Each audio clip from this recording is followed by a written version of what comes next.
चालू चालू अपने जामली गांव से चुंदड़ी यात्रा निकालने बज रहा। हेलो दोस्तों, स्वागत है तुम्हारा टिंडा बर्थडे ऑफिशियल चैनल में। तो दोस्तों आज मैं तुम्हारे लिए जैसे कि एक न्यूज लेने आ रही हूँ कई बार। दोस्तों मैं तुमको आज समझा ती एंड तक बना रहो। चालू चालू अपने जामली गांव से चुंदड़ी यात्रा निकालने बज रहा। एने कोचाल छे 24 में तुमको आज देखाड़ दम।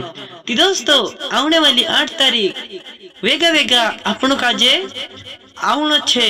काला पानी फलिया में इकट्ठा होनो छे। एने 6 बजे के लगभग आपनो काजे पैदल यात्रा चुंदड़ी लीन जाण से मां बीजासन मैया तक आपनो काजे जाण छे। एने मारा भाष्यो जो कि मां बीजासन मैया भक्त है चे आखा आओ एने चुंदड़ी यात्रा में शामिल होवो। एने आने वाली 8 तारीख सब नाना मोटा भाभी दादा काका काकी सब तैयार रहजो।